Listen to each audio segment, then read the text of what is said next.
Welcome to the Terrible Podcast with your hosts from SteelersDepot.com, where you can find all your latest and greatest Steelers news. It's Dave Bryan and Alex Kozora, always lit, talking Steelers. And now, here's Dave and Alex.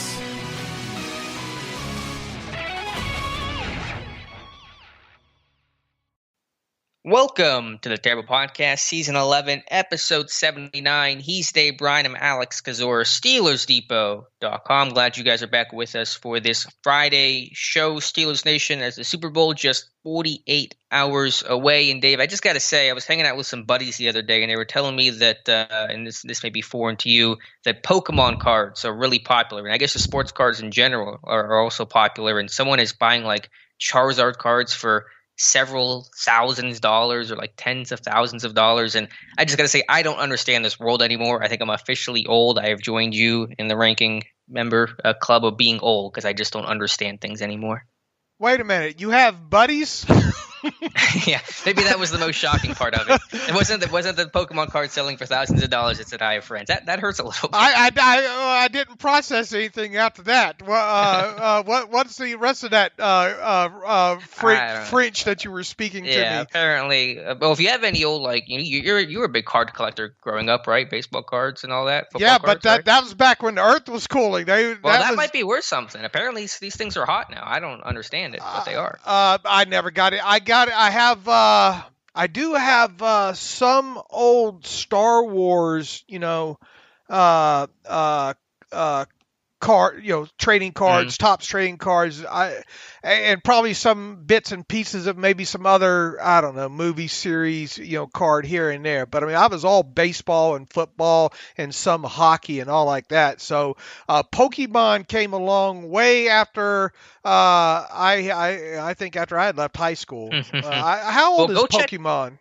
It's pretty old. It was 90s. I mean, I grew up in like the heart of the era. But go find that old shoebox. Those baseball cards you might have are probably worth something.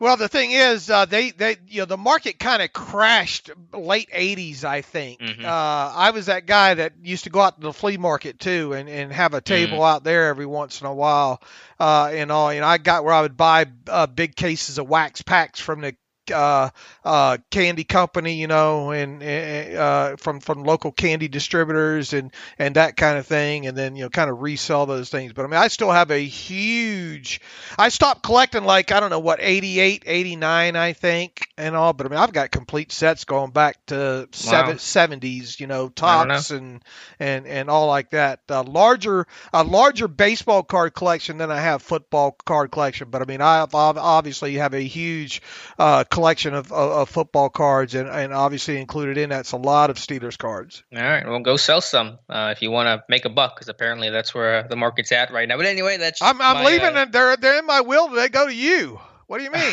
You don't want me to sell them, do you? I guess not. No, I can make some money off them. No, I'm just kidding. I'll keep them. Anyway. Well, I envision you giving them to your kids or whatnot. You got buddies. You got any female buddies? No female buddies, yeah. One step at a time here, my friend. All right. I just wanted to say I felt old because I don't understand the world this morning. But anyway. You want to feel old. 15 years ago today, the Steelers won Super Bowl XL. Wow. Where did you watch XL? You were back in Florida? Yeah, I was at Florida. I imagine I was at a Super Bowl party. I put a lot of things in my body back then that probably didn't need to be put in, so it's hard for me to pinpoint maybe exactly where I was. But I do vividly remember the game though still. All right, no further questions, Your Honor. Yeah, statute of limitations run out on a lot of that stuff anyway. Not legal advice. All right, let's talk about present-day Steelers. News of the day since our last show. This was reported yesterday by Mike Garafolo saying the Steelers are hiring longtime NFL assistant Mike Sullivan as their quarterbacks coach. This was originally released that they were going to talk to Mike Sullivan a couple of weeks ago by Jerry Dulac, who I think is doing a good job covering the team this offseason. So not been made official by the team yet, though it may have happened by the time you're listening to this. Mike Sullivan very likely to become the next Steelers quarterback coach that replaces Matt Canada, who was promoted to offensive coordinator. All right, that means the power play is going to get better, right? It's been so bad for Pittsburgh. No. In all seriousness, obviously we wrote a little bit about Mike Sullivan after the initial report that the Steelers had interest in him to be the new quarterbacks coach, and just doing some surface, just done the obvious kind of surface level stuff, looking at his resume. I even pulled the old bio of his off of the Denver Broncos site and all. And watched a video or two on him. I think one old one's up on denverbroncos.com that I put on the site for everybody to see and all. My main takeaway is he's a veteran. He's a veteran quarterbacks coach. Obviously worked with wide receivers as well too. Worked with Eli Manning. Him having kind of the military background that he has. Would lead you to believe that he's a little bit more structured, I guess, in the way he maybe teaches and maybe drills and that kind of thing. So I guess that's my biggest take. I'm glad they got an experienced guy there. Right. I as we said in recent podcasts here, boy, that offensive side of the ball, they need some gray hairs, I think, on that side of the ball. So that's my biggest takeaway right now, just on the surface level research I have done on Mike Sullivan. Yeah, obviously this is a hire that's more about Mason Rudolph and Dwayne Haskins, and if Josh Dobbs were to circle back and whichever quarterbacks come in for the future, than it is necessarily how it's going to work with Ben. Although the relationship obviously between quarterback coach and quarterback is important, but Sullivan, a veteran guy, I think it's good to have that. Someone with a lot of experience on staff, especially with Canada, first year offensive coordinator, Adrian Clem, first year offensive line coach in the NFL, at least. So I don't know much about Sullivan in terms of being the man or the person, the philosophy of coaching quarterbacks. He has some OC experience, so it's good to have that kind of big picture of how the whole offense works together. I have no major qualms or criticisms of this hire. Yeah, me either. It's one of those things. Look, I mean, and those younger quarterbacks could use a more veteran quarterback, someone that's been in the NFL coaching that. So I didn't wrinkle up my nose or anything about the news, I guess is what I'm saying. Yeah, absolutely. All right, Dave. So that is the news there. And so basically what every spot's been hired except for maybe defensive backs coach, but I really just think Terrell Lawson's going to continue in that role, even if he doesn't necessarily ever carry the title of defensive backs coach. Yeah, we'll see, right? I mean, we don't know if they're going to fill that spot or not, and I guess it wouldn't be a huge shock if they didn't at this point here. So we have Clem in, we have Mike Sullivan in. It sounds like they're about ready to start moving forward. Yeah, and the only reason I guess to hire a DB's coach or some sort of assistant is in case you lost Terrell Austin to a DC job, somewhere next year. Got to look from the Titans this year, but he signed that 2-year extension, so we'll see. We'll keep you posted if it happens, though. All right, Dave. Not a ton in terms of news today. We do want to mention, hopefully this time tomorrow, a little after 24 hours from now, the Hall of Fame inductions, Hall of Fame class of 2021 will be announced during NFL Honors Saturday evening. And, of course, we're waiting with bated breath for two names for the Pittsburgh Steelers to hopefully get in. That is Alan Faneca and Bill Nunn. Nunn, we feel like, has a pretty good chance to go in a contributor category. Faneca, we hope this is the year, but we've said that 5 times before, and hopefully the 6th time is the charm. Yeah, look, there's no reason for Nunn not to get in, right? I mean, usually those contributors are slam dunks because they're not part of the 5 modern era, right? Right. So you want to talk about some stuff getting broken in some houses of some Steelers fans. If he doesn't get in, there's a good reason for that. There's also a good. I'm starting to pick out things around in my office here that I can break. If this is not the year for Alan Faneca. Now look, I wrote about this about a year ago, right? After Alan Faneca didn't get in, and looking ahead at some of the potential guys that were going to be the 5 modern era guys for this year, and it's not hard to go ahead and pull out 2 or 3 of them as kind of slam dunks there. I hope they do the right thing here, and I think there's at least one open spot that you could go through the list and say, well, this guy's going to get in, that guy's going to get in, that guy, maybe 2 open spots. If Alan Faneca is not one of those 2 other spots, they're doing this thing wrong. And that's just Right. not as a Steelers fan. I mean, that is, you know me, Alex. Sure. I try to look at everything as objectively as possible. Take my black and gold glasses off and all, and really try to look at this as if I had the responsibility, if I was the voter here in this situation here. I think when you look at Faneca's All-Pro resume, when you look at just the tape. All right, the tape alone. Once again, the All-Pro resume. When you look at the fact that he essentially got shorted one All-Pro because him being unselfish and making that move out to left tackle during that one season there, due to injuries. I don't. You cannot convince me that a guy like Tony Boselli, who was absolutely fantastic left tackle throughout his career, 1995 to 2001, obviously grew up and watched all of his career for the most part there. Tony Boselli belongs in the Pro Football Hall of Fame. You're not going to get me to ignore that fact. But this whole logjam that we've seen the last several years at the offensive line position, it's now Tony Boselli's turn to go through this little bit of a wait that Alan Faneca went through. Kevin Mawai, who was the Seahawks, Steve Hutchinson. Yep. Those guys are great. They belong in the Pro Football Hall of Fame. They did not belong in the Pro Football Hall of Fame ahead of Alan Faneca, is my view. So keep your fingers crossed, brother. And have yourself some stuff around the house picked out that you don't mind breaking. And I guess that's all I got. I mean, Peyton Manning's getting in, right? Yeah, just to kind of look at who there are two locks for this Hall of Fame class. It's Peyton Manning and it's Charles Woodson. Both those guys are getting it. I think Calvin Johnson gets in. I think there's a good chance of that. So I'm gonna say that those three are in as either locks or very likely, leaving two spots open. Who'd you say besides Manning and Charles? Manning, Woodson, and Calvin Johnson. Oh, okay. Where does Reggie Wayne fit into this? Probably going to have to wait unless they want to put in another receiver, which they could. But I don't think Wayne gets in. I'm not sure if he ever gets in, but not this year. I mean, we both obviously agree Woodson and Manning. I wonder if. Man, Calvin Johnson, man, he was a beast.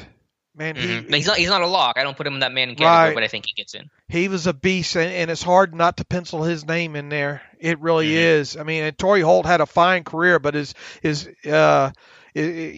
Torrey Holt a slam dunk? I don't think so. I think maybe he gets in at some point, maybe, but maybe not this year. So.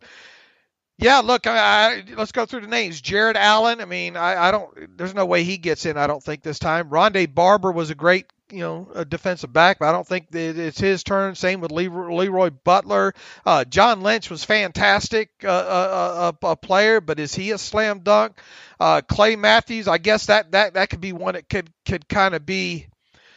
You wonder about. I mean, classic old school throwback linebacker, right? And Sam Mills for that part was kind of in that kind of next era, that mid 80s to mid 90s, later 90s kind of aspect there. Richard Seymour, I don't see that for sure. Zach Thomas was a fine player, but I don't think it's his time. And Reggie Wayne, you kind of wonder are Reggie Wayne and Peyton Manning going to be holding hands going into this thing together? So. Yeah, and just in terms of the Boselli versus Faneca argument, I mean, again, Boselli was a great tackle, but I don't know how you could justify putting Boselli in over Faneca. Here are just the resumes at a glance. Boselli, 5-time Pro Bowler. Alan Faneca, 9-time Pro Bowler. Boselli, 3-time All-Pro. Faneca, 6-time All-Pro. And as you pointed out several times, probably 7-time All-Pro had he not had to kick out to left tackle in 2003 to replace Marvell Smith. Alan Faneca, 206 games played. Boselli, 91 games played. Faneca, 201 career starts. Boselli, 90 career starts. Faneca didn't miss a game over his last 7-8 seasons, whatever the numbers, maybe even more than that. I mean, I just don't know. Aside from that, Boselli was a tackle in that position, I guess has more value as a left guard. How you could justify getting Boselli in over Alan Faneca. Yeah, look, and Faneca missed, 2 games, was it? And one of them was an ankle injury, and I think the other one was because he got sat because it was like a week 16 or 17 game before the playoffs there. So that guy, you want a poster of pulling guards, man. Alan Faneca was it, man, for a long time. Bruce Arians called him the best interior lineman he's ever been around and one of the best pulling guards he's ever seen.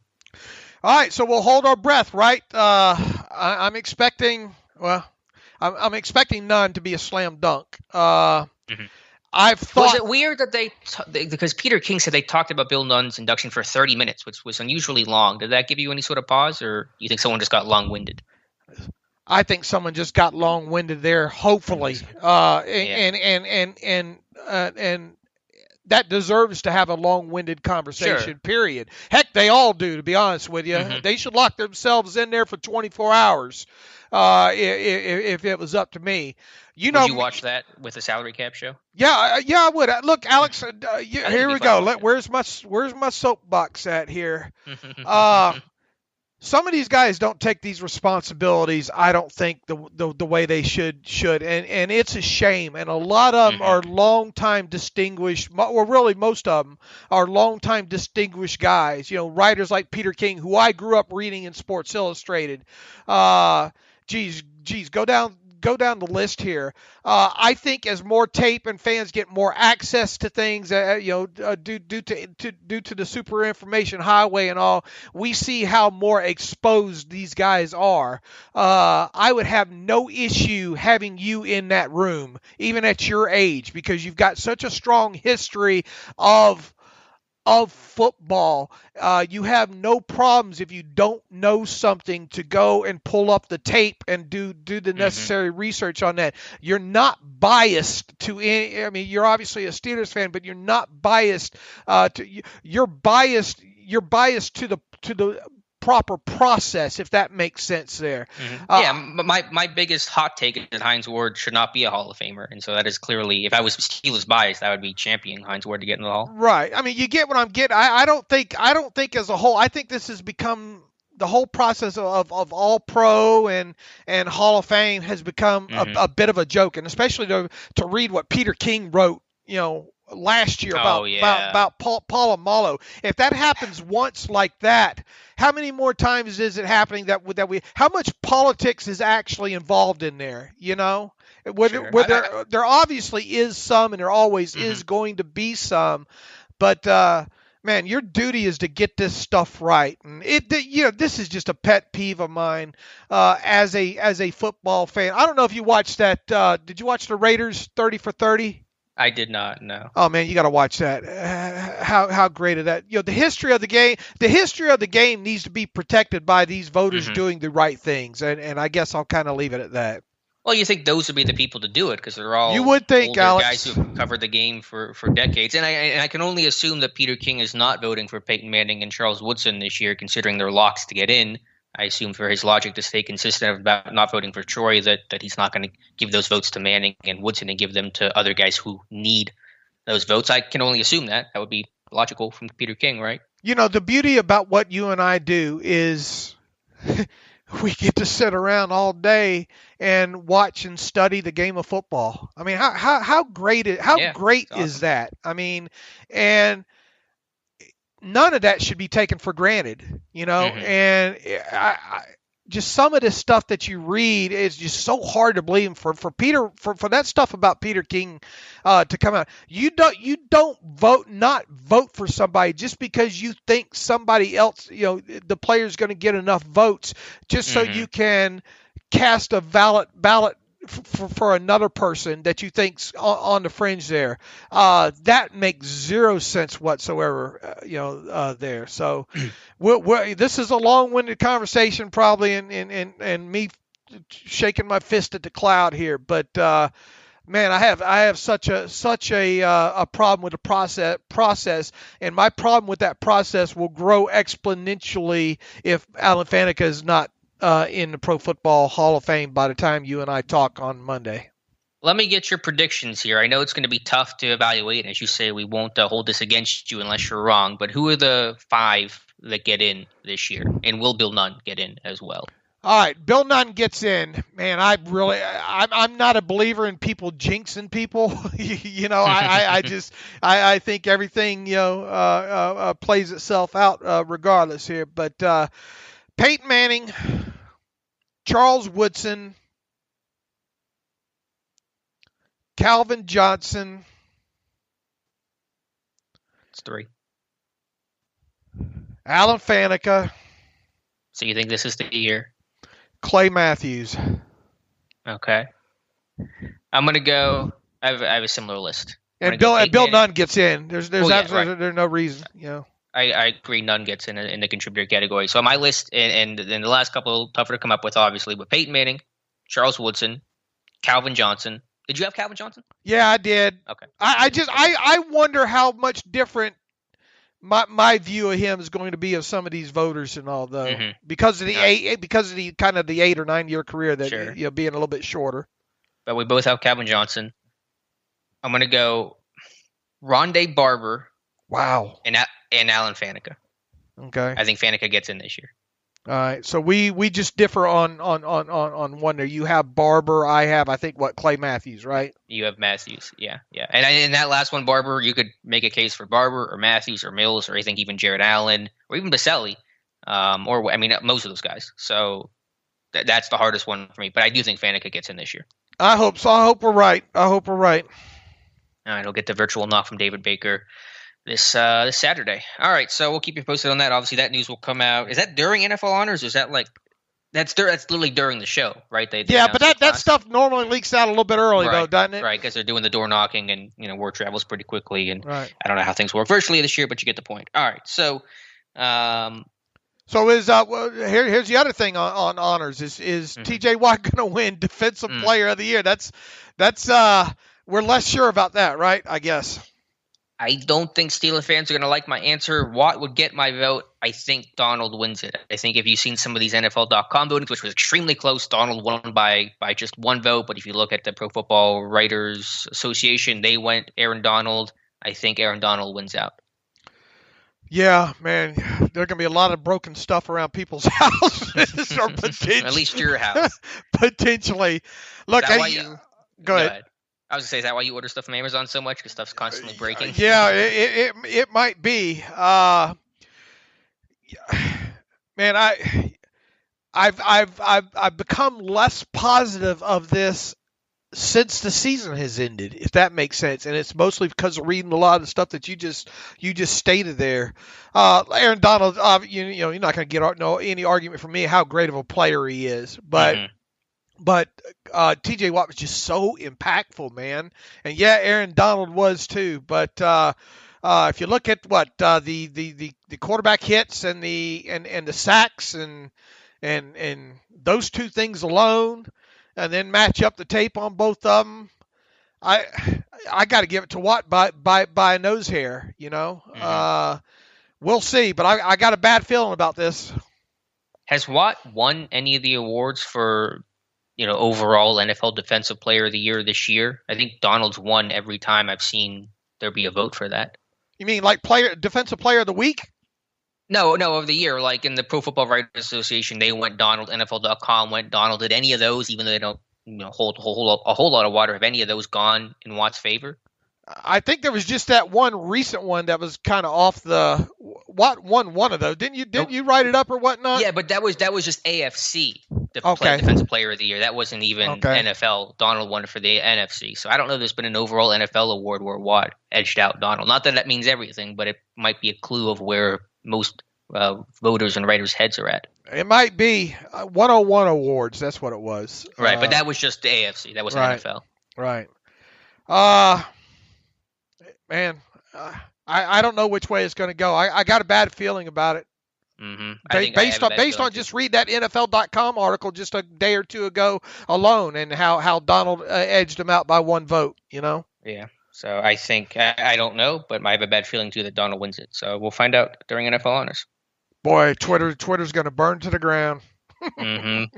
All right, Dave, let's circle back to our annual kind of cap news of the day here. DeMaurice Smith, head of the NFL PA, and this is kind of echoing a lot of comments reporting that we've seen over the last 48 to 72 hours that the expectation or the belief, maybe it's more of a hope, but at least the belief is the salary cap will come in above the floor of $175 million. We don't know exactly where that could come in. There is more of a prevailing wisdom that it will be around $185 million, somewhere in there, but at least above the floor, according to DeMar Smith. He said there's a decent chance that will happen. So any increase from 175 is good news, but the higher that number, the better it is for Pittsburgh Steelers and the rest of the NFL. Look, you circle back to just a few days ago. Tom Pelissero, how do you say his last? Pelissero had the report there, and then not 24 hours later, his stated that around 185 million or more or higher. There, and then finally, man, we got to the commissioner's press conference. And no love for us nerds, huh? Nobody asked Roger Goodell a question about the salary cap, but luckily the NFLPA annual press conference followed that, and luckily DeMar Smith was asked a question about it. And do you have his exact quote there? I want to make sure people have the right context here. What DeMar Smith had to say here. I've got it right here. He said, we do have a $175 million floor. Do I think we will be above the floor? I think there's a decent chance we could be above the floor. Now, obviously, he doesn't touch, and he didn't want to speculate more than that. And why would he, with the position that he's in? But obviously didn't throw out the 185 or more number that Pelissero did from the NFL Network a few days ago. But I think in totality, and throw out the previous Pro Football Talk from sources and all like that, stating 180 million here. I think if you circle just both the report from the NFL Network and from what DeMar Smith had to say, I have a strong and even stronger feeling that the cap number is going to be at least 185 million. And I believe if you go back in the terrible podcast archives and things I've written on Steelers Depot, that's kind of been my belief, that it's not going to be the floor, that I have a feeling it's going to be closer to being flat. Now, does it sound like it's going to come in closer to flat? No, not just over the last 48 hours, but man, if the final number is 185 million, that's a huge win, I think overall for everybody, and then if you listen to what J.C. Treader said during a quick answer to that question about the cap and all, the NFLPA knows the importance of making sure this salary cap number doesn't come in way too low. Now, are the owners and all kind of hedging here and talking this thing down a little bit as a negotiation tool? I bet they are, and I think I said as much in the last podcast or the podcast before that. There is still, I believe, going to, and then you had who was on record saying that the cap number might not come in until hours before. Clark Hunt. Right, Clark Hunt.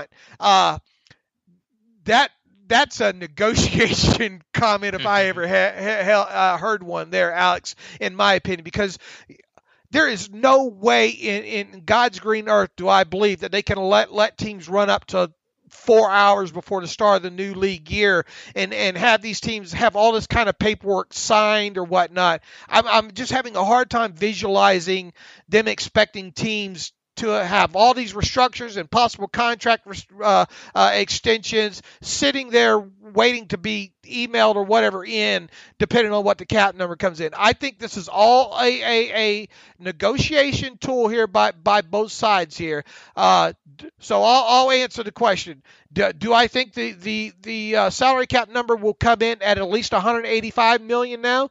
Yes, I do. Do I think there's a chance that it comes in higher than that? Yes, I do. I think there's going to be some level of negotiation maybe in the final couple of weeks here between the NFLPA and the NFL to make sure this number at least gets to 185 million, if not more than that. And that's been pretty much, correct me if I'm wrong, that's kind of been my view on this for months now. Yeah, at least that. I mean, I know we talked about could they find a path to get the cap to stay flat. I mean, I don't think that's going to happen, but is there just a way to get that number to not, in that middle ground between the floor and staying flat is probably where they're going to be in that 185 to 190 range, which would be great news for the Steelers overall and actually give them the ability, if they restructure contracts of Hayward to it, Ben Pouncey potentially as well, to re-sign a couple of their guys, whether that's potentially Juju or Cam Sutton or whoever they deem as priority guys to bring back. They probably could in that scenario. So 185, 190. Bottom line, if that's the number, that would be very good news for the Pittsburgh Steelers. Man, 185 to me would be a huge win for the Steelers. And people, I know I've got an email or tweet about this. Well, everybody wins that way, Dave. Everybody gets the increase there. Sure, they do. But from a Steelers standpoint, you have to look at the Steelers in the vacuum here, right? Mm-hmm. Yeah, they're in a worse place to begin with than most teams. And again, we're not talking about 185 gives them ability to go sign marquee free agents, but it's the ability to re-sign a couple of their own guys potentially and keep some of those guys rather than it is get some outside guys that every other team's competing for. I mean, essentially, this is a $10 million cap credit for the Steelers, and yeah, it is for the rest of the league. But to me, that's not the way you look at it. You look at each individual team situation and the way that team does business, and the ability each team has to maybe free up necessary cap space. So I don't think bringing into the conversation, well, other teams are going to get $10 million essential cap credit because of this as well, too, plays anywhere into the conversation here. Mm-hmm. Yeah, the bottom line is if this ability, if the cap comes in higher than the floor, allows them to re-sign a couple of their guys, Juju, Sutton, whoever, the Steelers are better off for it. And that's just a good thing regardless of what other teams are or aren't doing. Right. So, we've already got them a path to get cap compliant at $175 million. So it would really lessen the burden there, and you could then plausibly see – plausible is my new favorite word, by the way. See a guy like Cameron Sutton, a guy maybe like Juju Smith-Schuster get re-signed if the number's $185 million or more, especially if they do a lot of things that you and I outlined in a couple of the previous shows here, which you fully expect. I mean, it's not going to change. They're still going to restructure the contract of Tuitt and Cameron Hayward. They're still going to do something with Ben to get his number down. Might it save a Vince Williams job along the way here? It's quite possible if the number comes in. So I think we're still going to see a lot of the things that we've already outlined. It will just give the Steelers a little bit more flexibility on the backside and maybe even a little bit of money to play with on the backside of March 17th, where we've talked about that we've still got to outline the forthcoming cost after March 17th to the start week one. Right, exactly. So we'll keep you posted. Now, Roger Goodell, was he even asked about the salary cap? No, Yeah. It's very disappointing. Yeah, the number one question I would like to ask him just to get a response, get something on the record. But so no commentary there from Goodell on the salary cap. Us nerds get no love. All right, Dave, where do you want to go from here? Juju's had some comments about, ranking himself the 32nd best receiver in football. Had a good conversation with Bart Scott on ESPN. Anything he said there that was especially newsworthy? I mean, not shocking. I think he's got to be a little bit better choosing his words, because even if you're on look, if one of these players goes on record somewhere, you and I are going to find it and we're going to write about it. That's our job to do it, to parse it as best as we. How did you find that one? Because you had an eagle eye to find that. Just on YouTube. You just get updates daily from YouTube on certain keywords and all that. That jumped in there. I forgot to look at the email that I got, and it jumped up in there, and it was later in the evening there. And look, it wasn't earth-shattering. Nobody needs to drop what they're doing and go listen to it. But overall, they did and I'm not a Bart Scott fan by any stretch of the imagination. I imagine listening to him is the feeling a lot of people get listening to me. Maybe I am the podcast version of Bart Scott, but I thought they did a good job of getting Juju to talk about a few things, not ordinary questions that you see him ask during a Super Bowl media junket run, if you will. There, I could have done without him saying chess, not checkers, or chess, thinking 4 moves ahead, and all like that. It's better to keep the lower the profile, the better when talking about your free agency, and say, look, he would have been better off. I just think saying, man, I hope, keep my options open here, and obviously want to re-sign with the Steelers, and I don't want to get too far into the process of what goes into me choosing a destination and all like that. There's ways to give an answer, but not give an answer to questions like that, because lo and behold, you and I are going to parse every given word that comes out of a player's mouth, because that's our job. Sure. I mean, I get that, but it's also refreshing to hear a guy just be honest about his outlook and saying, he did say that, I want to stay in Pittsburgh. I build a foundation here, but I am watching what's happening around the league. And if these moves happen, if this guy goes to this place, then I may want to go to this place if I can't resign in Pittsburgh. So, it's a breath of fresh air instead of just the cookie cutter. We'll see what happens. We love to stay in Pittsburgh, which is fine to say, but it's also just what everyone says. It's boring. So it's nice to hear someone say something different. Sure. No, I'm not criticizing them, really. I'm just saying you got to be careful because everything gets parsed. Right. Yeah, and I don't mean to go on my soapbox here, but I understand, I've not agreed with everything that Juju's done, and I don't have the same extroverted personality that he seems to have. But I think there's just vultures that now circle every single thing that Juju says and try to make a story out of every single thing. Like, oh, he joked that he wish he would have trademarked the Browns being the Browns logo. Like, who cares about that? Like, why is that a media story that someone has to be critical of Juju of? It's just an offhanded kind of joking comment about the situation, trying to make light of it. Like, I just think you get these things, these media narratives where vultures circle over every single thing a guy says. It's not just with Juju. It's been with many players over time, and that stuff bugs me. And look, I think Chase Claypool commented on this with Mark Sanchez on his show. Another great interview, but I think Mark Sanchez might be underrated as a interview guy as well too. I obviously don't listen to his show every week, but the times I have listened, I think he does a fantastic job. Really, to be honest with you. And Juju and Claypool both talked about this, obviously since the season ended there. If they continue winning at 11-0, nobody's talking about TikToks, okay? Mm-hmm. But as soon as you start losing, especially when you go 1-5 or whatever it was to close out the season there, and dancing on logos and stuff like that, that's the easy stuff. That's the surface level stuff that people can jump on that gets instant traffic, Steelers Depot included, right? Mm-hmm. We have to write about that stuff because other people write about it, really, and we have to just try to parse it and do the best we can.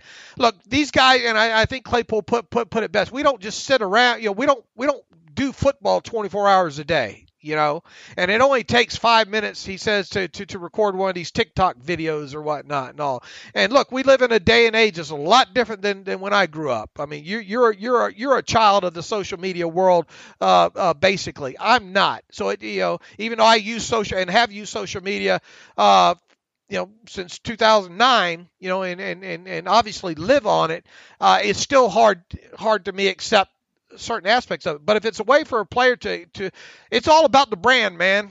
And it is. And just look at Ryan Shazier. Football's not you're one play away from being out of the National Football League forever and not having earnings. So when these players come in, whether it's contracts on the field or contracts off the field in endorsements or whatever, you got to get it, man. You got to get it. You got to get as much of it as you can. Now, hopefully you don't become a distraction to your team along the ways. And if it does present itself as a distraction, a perceived distraction, which was, like it or not, the case with Juju, you just got to kind of nip the part in the butt. Not stay off TikTok, but everybody was on him just because of the aspect of it, him dancing on the logo. Mm-hmm. All right. So you got to look at it and say, look, technically I'm not doing anything wrong, but if I want my teammates to stop being asked about it, well, I probably need to stop dancing on the logo and videoing it instead of saying taking the attitude, well, I'm not doing anything wrong. I've done it. I've done it since the Cowboys game. That's where it's easy to kind of find the issue in there, not the overall act of it. I think Juju is a fantastic kid. I think and people say, how come Juju can't do anything with his donations and all like that without having a camera present for it? Well, that's what you do, folks. I mean, it's PR, how much does he do that maybe there's not a camera involved with donations and charity and all like that? I don't know that, but it's unfair to criticize the guy for having a camera around anytime he does any kind of act of kindness or whatnot, like that. I just think the bigger aspect of things he's got to be careful with, and Claypool too, for that matter, is when that's the easiest thing to target. Are you giving people any reason to target it? Sure, I get that, and of course, everything in moderation. There's a fine line, and yeah, I mean, I think a great example of that is Juju on TikTok. Like, I'm totally cool with Juju being on TikTok. I go for it, have fun, but dancing on the logo and filming that, probably crossing a line. I think that was obvious, and I'm glad he's going to stop that and has stopped that. But I think what Juju and Claypool may say is, yeah, we know there's a lot of media spotlight on us, but we're not going to stop being who we are just because the media is going to put the spotlight on us. We don't want to change who we are and our personality, and I can respect that at least. Look, he could stay in his house 24 hours a day and there's still and not do anything, and there's still going to be a level of criticism out there on him, regardless. I mean, the haters are going to hate, right? So you might as well just do whatever you want to do, as long as you're being smart, obviously, and not getting yourself into trouble, and let people say whatever they want to say. That's probably their mentality. Right. So anyway, but Juju's comments about that, and again talking about hoping to re-sign in Pittsburgh, but looking at options and seeing the landscape of the league that could be quickly shifting with obviously the trades of quarterbacks with Matthew Stafford and Jared Goff and other quarterbacks we may get dealt. We're talking about Carson Wentz news today. Derek Carr could potentially get moved from the Raiders, and this draft class that's really strong. That was Juju's overall commentary on his future and potential free agency. Yeah, and once again, if I was him or if I was an advisor to him, I would say try to stay as vanilla as possible on that, But you parse everything he said. He technically didn't say anything wrong, No, again, I thought it was refreshing just to hear his honest, assessment of where he's at right now. All right, Dave. Anything else that kind of stuck out to you? Not a whole lot news-wise. Any other potential draft stuff? Have you done any extra draft research or any other work you've been doing the last couple of days? Not necessarily that way. Just we were watching bits and pieces. Still going through players. Some surface tape on players from the Senior Bowl. I won't really be able to get started harder and heavy on this stuff until after I take my kind of mini vacation here and come see you in the middle of February. I'm still on surface level. I tell you what, I know a lot more about 100 players now than I did after the season ended, just on surface area stuff. And obviously on SteelersDepot.com, you guys are doing a fantastic job of giving me stuff to catch up on. What are we up? Over 50 profiles 50. Now? Yeah, and we got a couple more in the hopper that probably get us closer to 60 by end of the weekend.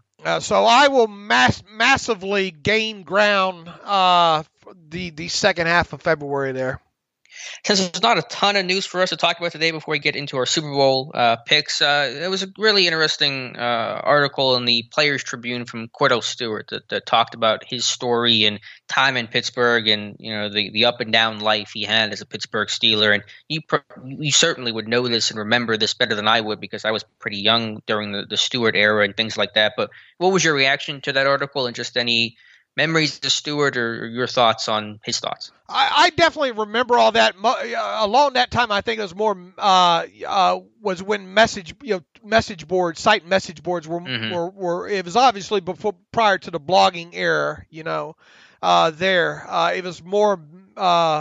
AOL AOL's American Online. Do you know what AOL? Oh yeah, we had the discs of AOL, the discs of internet growing up. Yeah, okay. I'm not that young. Okay. But those kind of message boards, obviously people, fans that had had fan sites. There were obviously popular message boards back then. I think even some newspapers and all had some message boards, and that kind of stuff grew from there. And obviously, I think a lot of this dates back to radio. Obviously, I think it kind of started.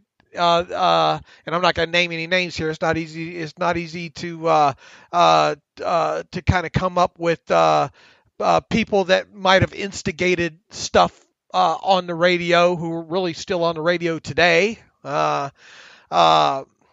kind of things there. But I do remember a lot of that talk about Kordell Stewart and sexual preferences or whatnot. I don't think I ever remember the whole cop aspect of it, though. I think that was kind of new to me, that maybe all that, and I don't think I knew that the Rooneys really did due diligence to kind of private eye maybe the source of that and all. But man, can you imagine had Twitter been around back then? I mean, they would have buried that guy. I met him. I was in Savannah, Georgia. Yeah, I was district sales manager for a coffee company up there in Savannah, Georgia, for a couple years in the 90s. And he and one other player, there was a military base there, a sports bar opening up there, and the player that they got was good. One of the initial players that they got was kind of a back end roster guy that was just good friends with Kordell Stewart, and the two of them made an appearance at the opening of that sports bar that was on a base there. And I got because I was beverage associated, trying to get the account and all like that, got VIP to the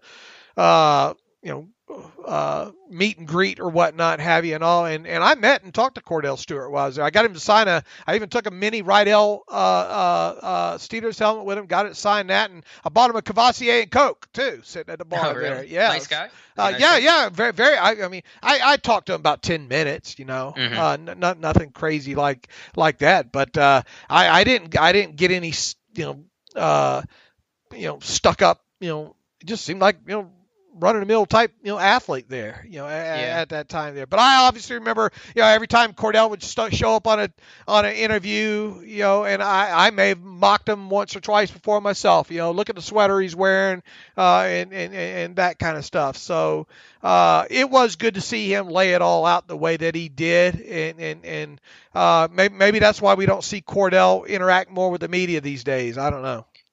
Yeah, it's hard to say, but just a guy that really I think would have thrived in today's era, just probably came into the league about 20, 25 years too soon, I guess. But it was interesting to hear him discuss everything behind the scenes and just a very different worldview. Where the thing that blew my mind and the story he told at the end of the article was that he was out with his girlfriend at a steakhouse in Pittsburgh, and everyone saw him there and stood up and gave him a standing ovation, because he was with a girlfriend, I guess, because obviously there was the rumors that he was gay, and so that's just something that obviously just a different worldview. Obviously, it being gay is accepted today, but it wasn't accepted back then. So just kind of stuff like that I don't think about too much. In the era we live in today was kind of jarring to read, and just the rumors and things like that he had to deal with off the field. I wonder if that contributed at all to his play on the field, where you're just trying to deal with that and process that while still being an athlete, and the pressure and the scrutiny that obviously comes along with that. Even as we said, no social media back then, but the power of radio back then, and newspapers, and then word to word, the way that stuff filtrated out onto say team message boards or even out on the streets, right. From there, that stuff. Just goes to show you, it can even pre-social media, that stuff could go out of control in a hurry. Mm-hmm. Yeah, so just it was interesting perspective, important perspective, and I'm glad that Kordell Stewart felt comfortable in sharing and retelling that story. Man, he was Lamar Jackson before Lamar Jackson, man. I mean that was quite an exciting time. As a Steelers fan, the whole slash thing and all like that, quite an athlete.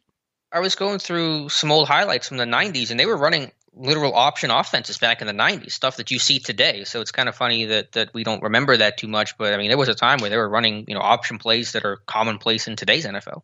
And I seem to remember too some of the knocks on him, or some of the knocks now on Lamar Jackson, right? The ability to throw the football down the field and only outside the numbers, Right. And so, yeah, I think had Kordell been playing in 2020, his career arc would have been a lot different. And he says in the article that, everyone still says, or so many guys, including I think Bill Cowher, says if you just would have moved to receiver, you'd be in the Hall of Fame. I don't know if that's true or not, but that was always the debate. Is he a quarterback? Is he a receiver? And what was his true position? And I wonder how that obviously it did impact his career, but how much so is up for interpretation. Yeah, I don't think we had enough though to say he would have been. I mean, obviously Cowher knows, would know more. I don't know if there's enough there on tape to say that he would have become a Hall of Fame wide receiver. Right.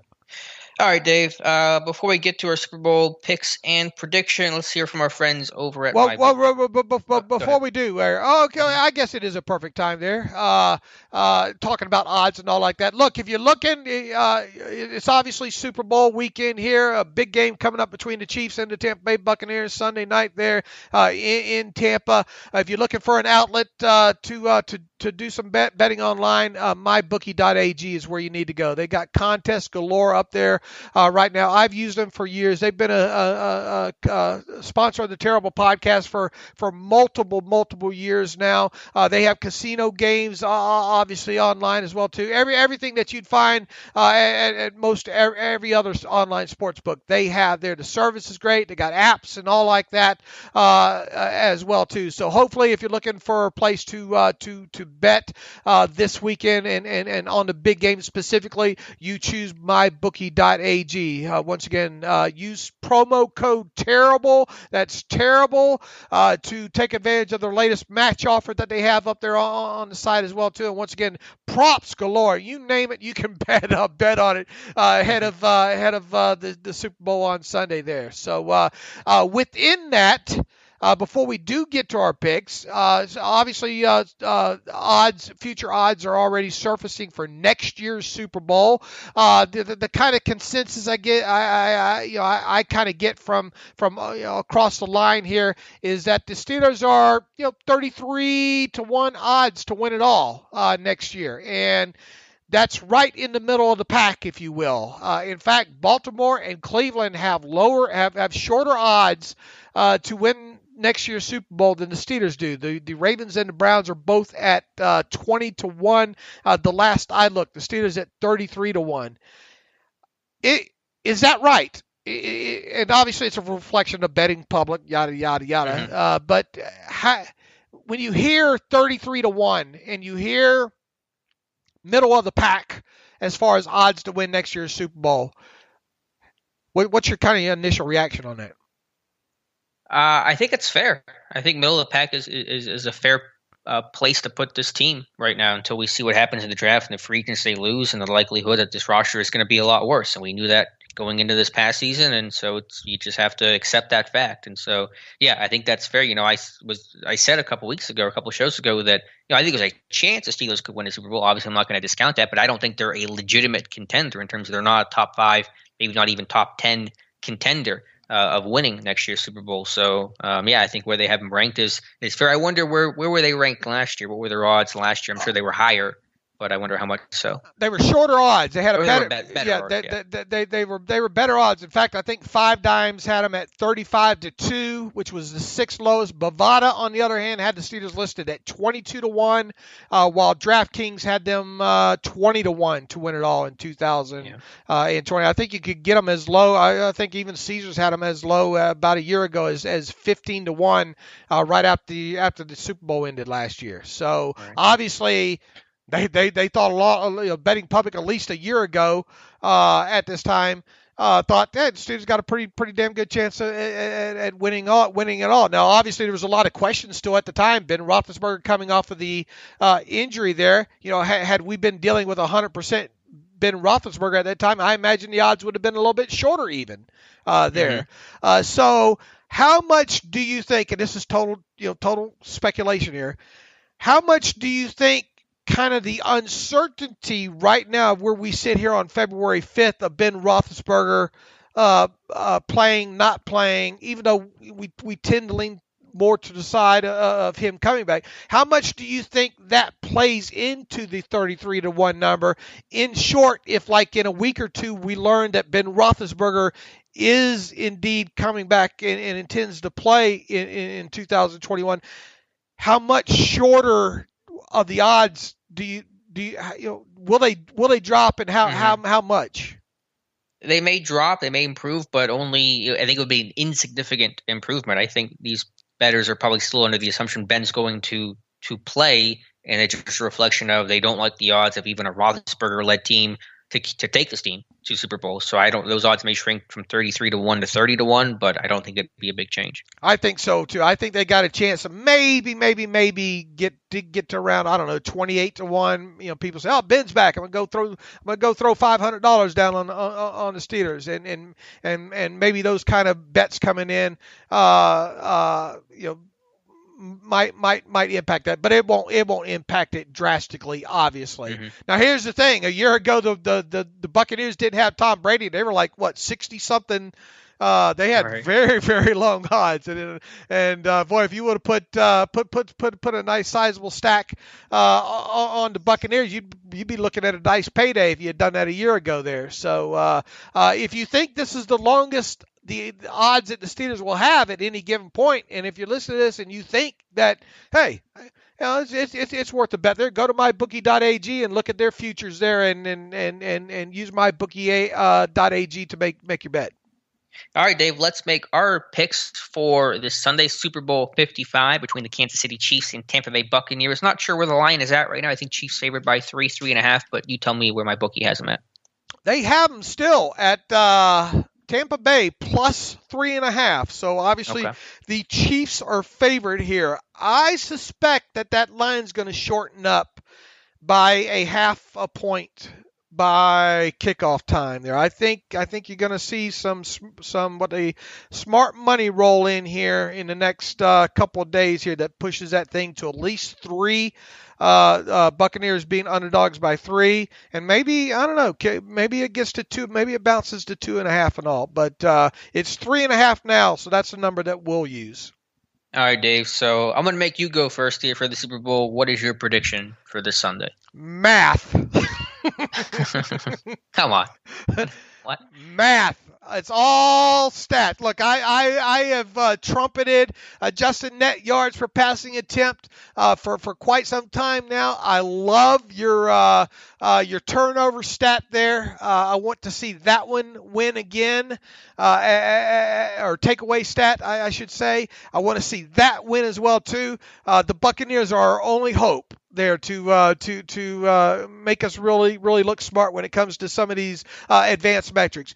In reality here, the Chiefs' offensive line is banged up. I think the Buccaneers have the better pass rush overall. Obviously, you have to take into account what happened between these two teams earlier in the year. I thought the Buccaneers did a better job of adjusting in the second half in that game there.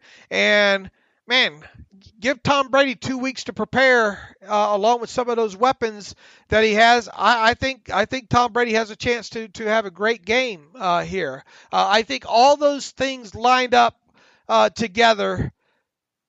Man, give me the Buccaneers plus the 3.5 points. Give me the Buccaneers to win, to beat the Chiefs on Sunday in the Super Bowl. Wow. Do you have a score? I do, and I had this written down after doing some serious math a couple of days ago here. Mm-hmm. I have, let's see, the over-under right now is 56.5 as well, too. I had the final score being 29-27, which I believe produces a 56 total. So I think the bet everybody should make here, Dave's not so stone cold lock of the century of the week of the year.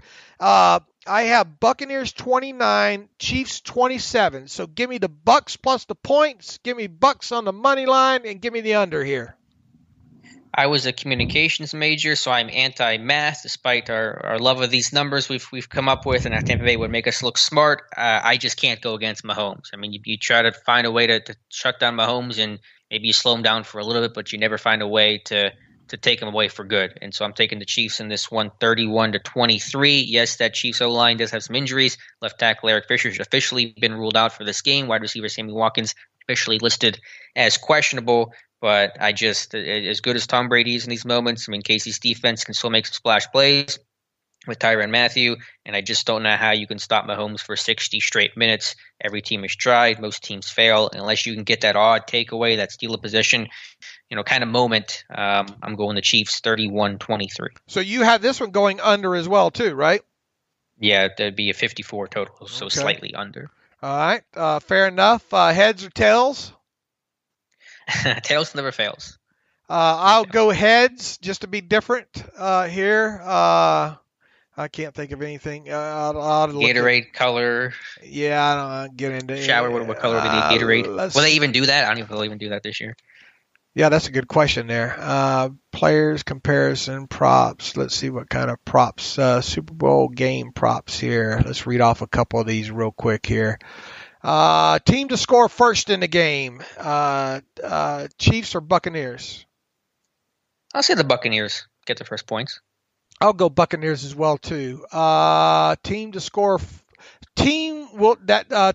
first will win the game.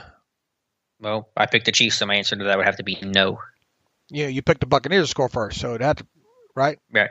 Right, yeah, so I have to say no to that. The Buccaneers score first, but they don't win the game. All right, I choose yes there. Team to score last in the game wins.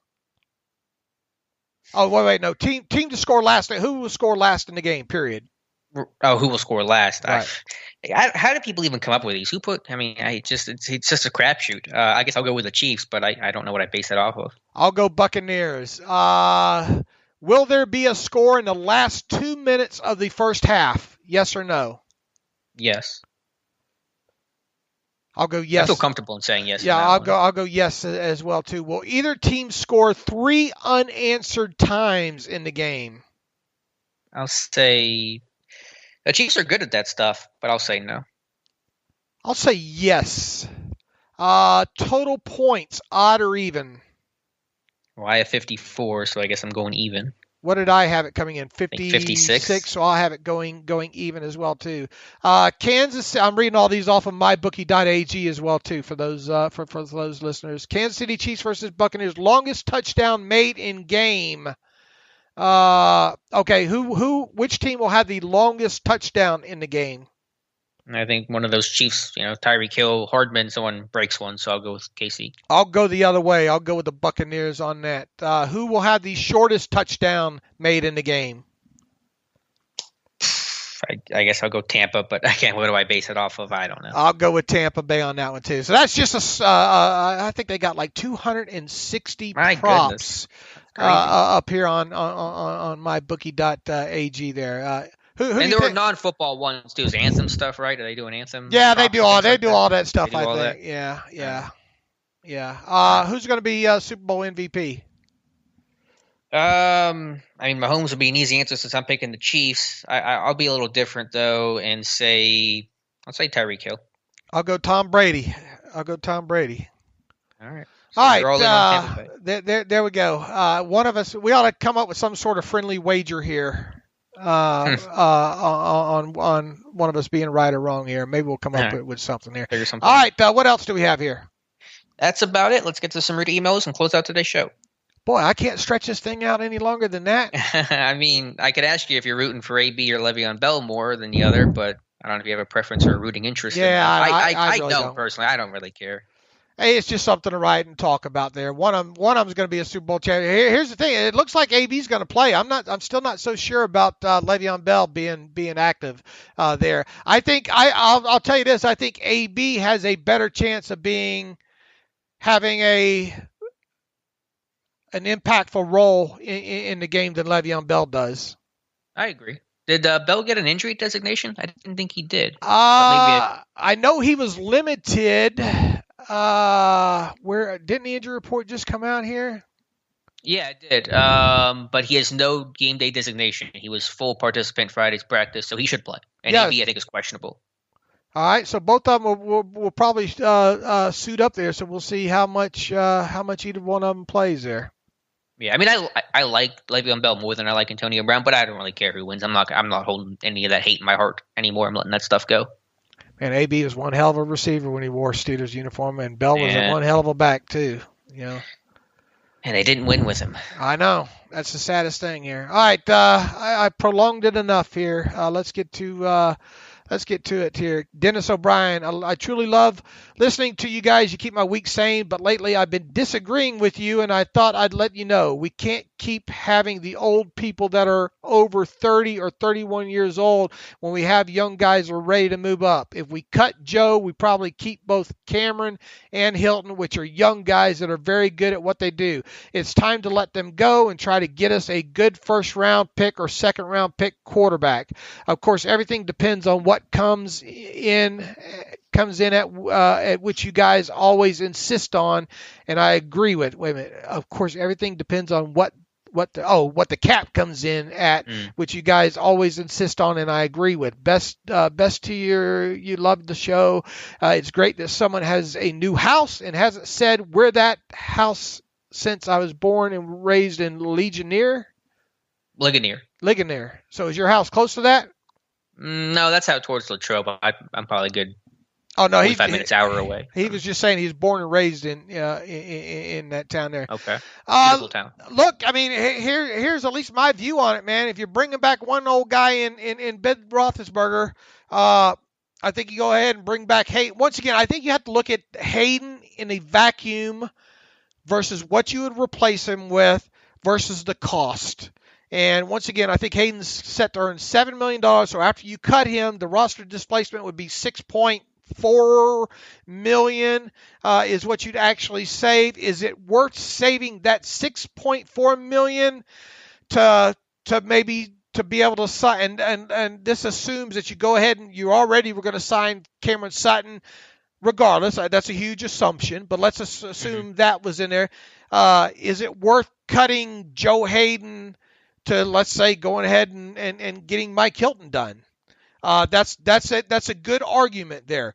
However, if the argument is I'm already going to get Sutton back, and if cutting Hayden still does not result in me getting Hilton back, then there's no reason to cut Hayden. Is there a reason to cut Hayden? So I get where he's coming from. I'm not mad at him for this email or anything. I get where he's coming from, but I still think I think Hayden's got one good year left in him, and I think at technically a cost of $6.4 million,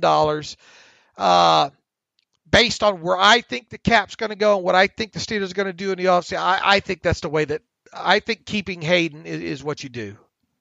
Yeah, I mean, I had said a couple shows ago that if you could promise me that if I cut Joe Hayden, I would then bring back Cam Sutton and Mike Hilton, I think I would do that. And I don't know if it makes your team a whole lot better for 2021 in terms of doing that as opposed to just re-signing Sutton and having Hayden, Nelson, and Sutton. But I think longer term, obviously, it helps you because those guys are going to be under contract for several more seasons. So, I mean, if you could promise me that, I would do that. I just don't think that's what actually ends up happening. I think you're really only going to keep one of those guys, Sutton or Hilton, Sutton being the more likely option. To the other point about the first-round quarterbacks, I've said it. I want to make this very clear, is that I don't begrudge this team. And actually, I implore the Steelers team to start looking seriously at all these quarterbacks in the first round and say, do we think any of these guys is the heir to Ben? If you assume that 2021 is Ben's year, and I do, then you have to start the mission of evaluating these quarterbacks and seeing – is a Trey Lance or a Mac Jones or Kyle Trask, or whoever you think you have a realistic chance of getting, is a franchise guy? And if the answer to any of those guys is yes, then you have to go after that. So they're in a tough spot to try to get one of those guys because of where they pick. But I think the process of let's start finding the franchise guy does begin with this draft. I'm not going to dare pay. Look, I've been on record for a while saying that I don't think that this is going to be the year that the Steelers draft a quarterback. Okay. Sure, but you just have to start. You have to entertain the idea for right. It may not happen. No, and that's what I've said. Just because I don't think that they will does not doesn't mean that I'm going to paint myself in a corner and say, no, they're not. Or I think you have to look at it, yes. But I think, as I said in a podcast or two ago there, I would expect it to be one or two guys. I don't, if magically the fifth quarterback left on the board, if the Steelers are on the board at 24, if four others have gone, and then you're left with the fifth one, I don't think you draft that fifth one just because, well, we got to get one of these top five quarterbacks here, and this was the fifth one, sure, and all like that. I would hope that through their own due diligence, they're saying that if one of these two guys fall, that's our guy. And then thus the result would be, look, this guy fell to us. We had him ranked, and what else is Kevin Colbert going to say? We had this guy, yada, best player available. You see what I'm saying here? I just sure. I don't want it. I don't want the feel of the organization to be, this is going to be it for Ben. Let's throw a dart and, this is the fifth-ranked quarterback, Kyle Trask, right here. Let's draft him. And I also would expect still the Steelers to kind of, even though through the pandemic and all like that, and these kids not playing a lot of games this past year here, I would still expect them to stick to a lot of their at least experience, close to their experience principles here. You see what I'm saying? With games played here, and then that brings into the question with the Trey Lance there. Man, he does a lot of great. No lie, he does a lot of great things on tape. But he is a small school kid, and he just doesn't have a lot of overall tape on tape. Does that make sense? And to me, he's a huge lottery guy. I think you better know a lot about him if he's the guy.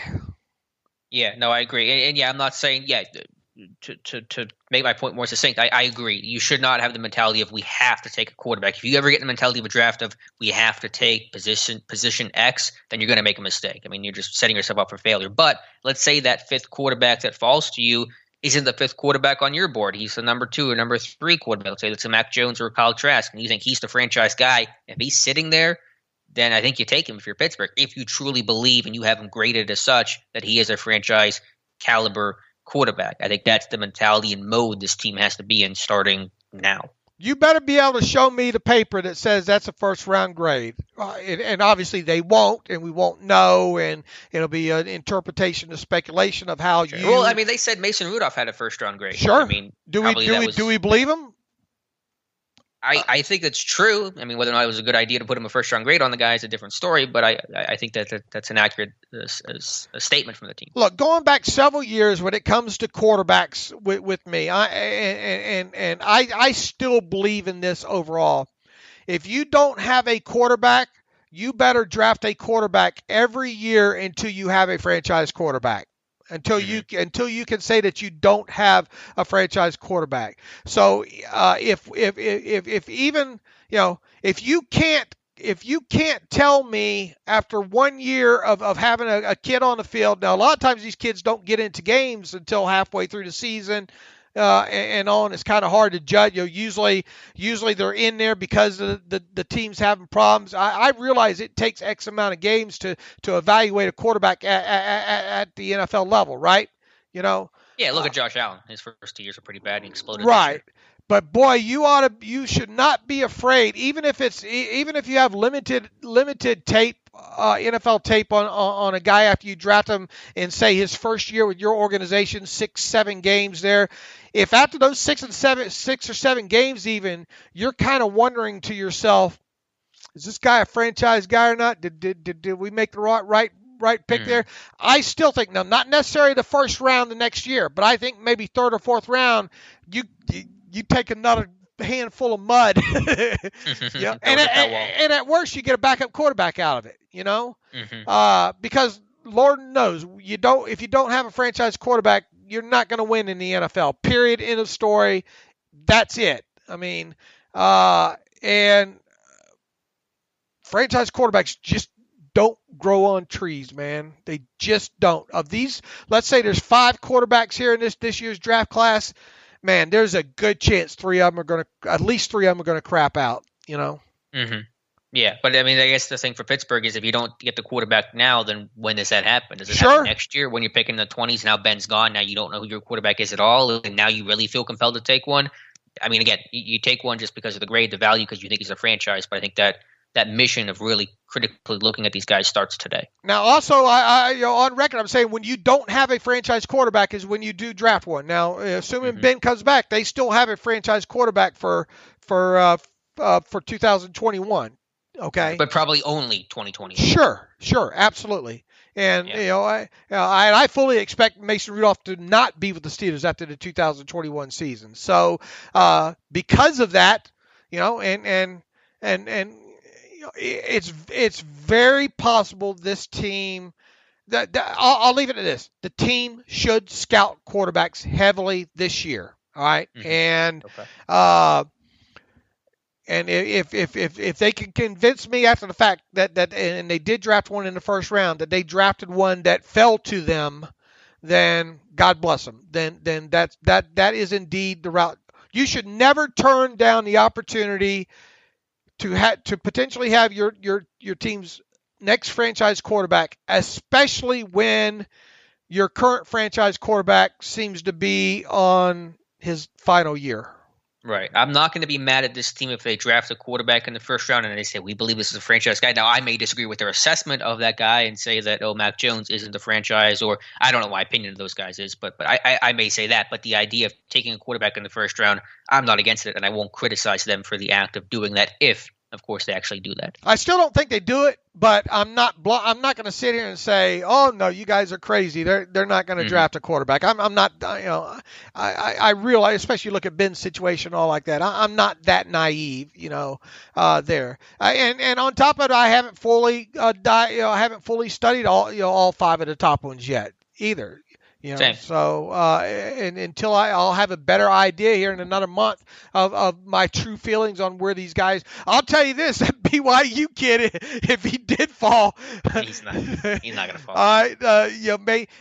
I've seen enough of him that I know that I want to see more of him.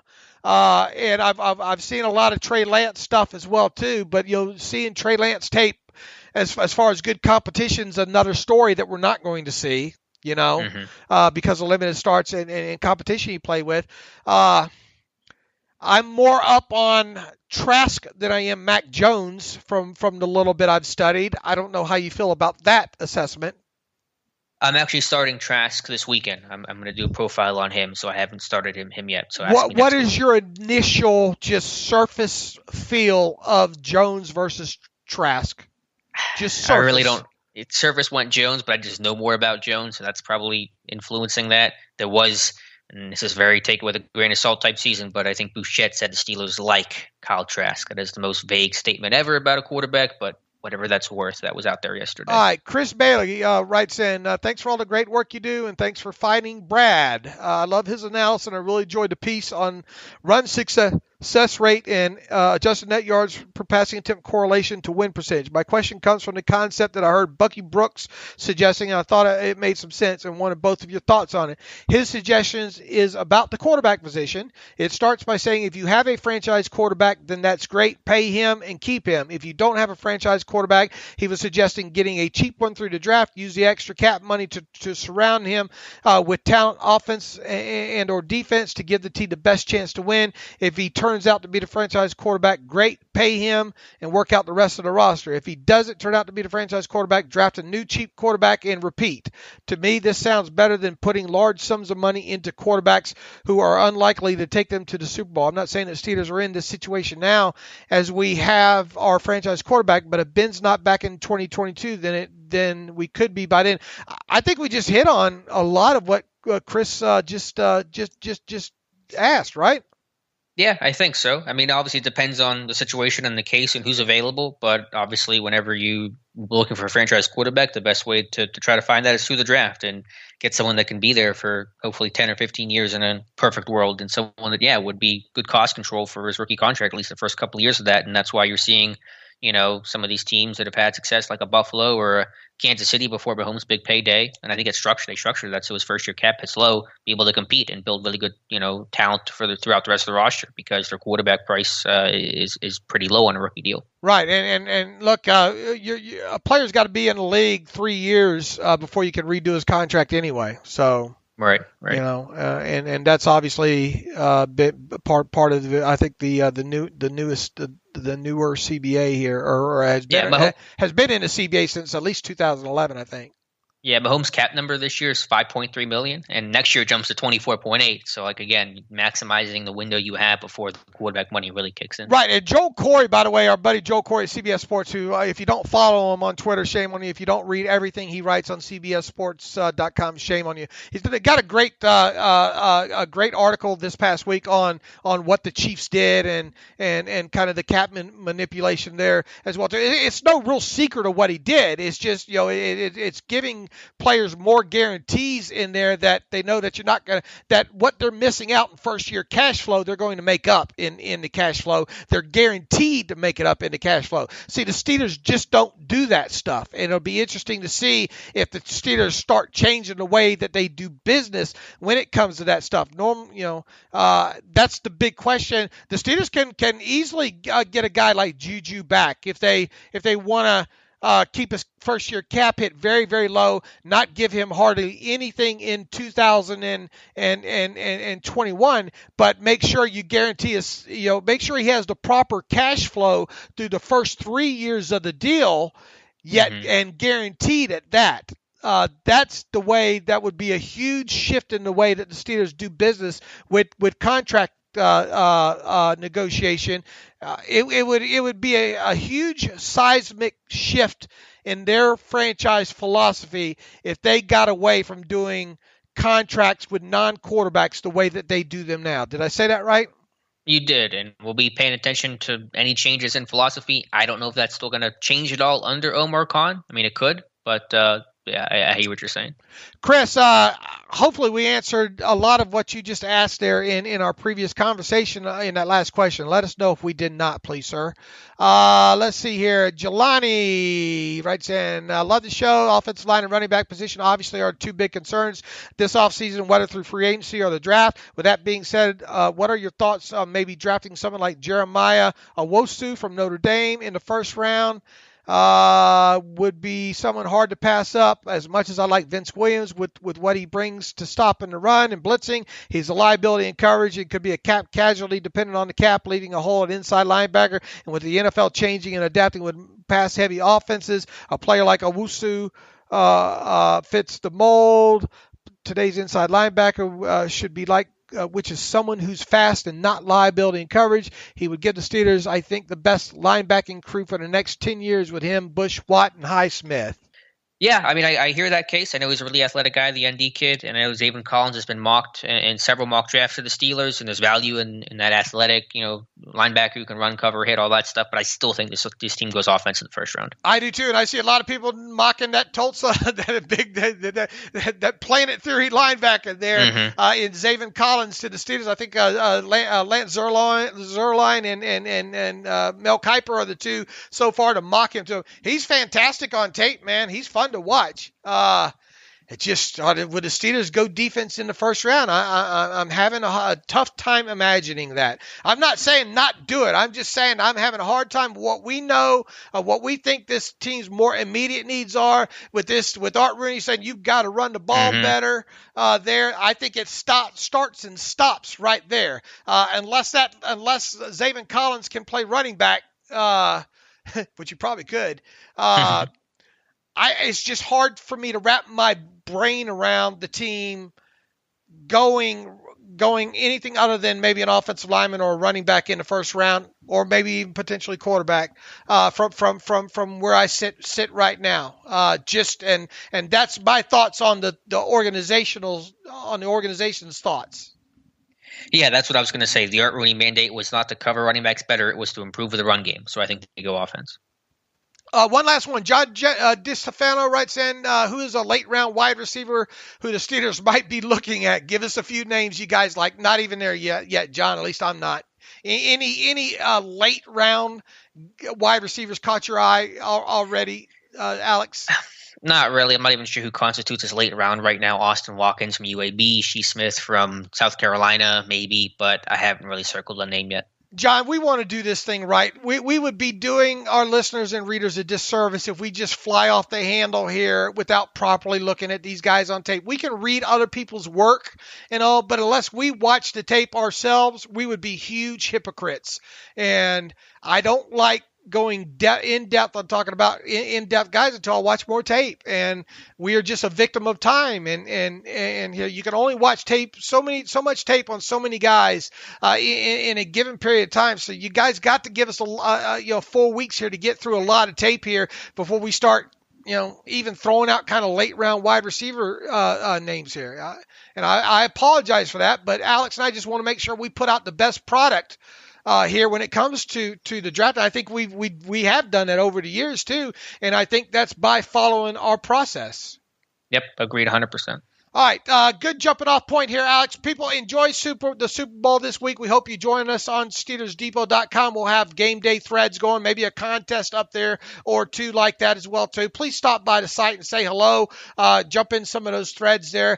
In the meantime, you can follow me on Twitter at Steelers Depot. Follow Alex on Twitter at Alex_Kozora. Follow the show at Terrible Podcast. Email the show, theterriblepodcast@gmail.com. If you like what we do, please donate to the cause. Go to SteelersDepot.com. Hit the donate button up right navigational bar. And as always, if you would like a ad-free version of the site, go to SteelersDepot.com, hit the ad-free button up right navigational bar. And for $25 for one calendar year, you can have an ad-free version of SteelersDepot.com as well. We love you. Enjoy the weekend. Please stay safe out there if you're having some libation this week and on the roads on top of it. And as always, thanks for listening to the Terrible Podcast with Dave and Alex.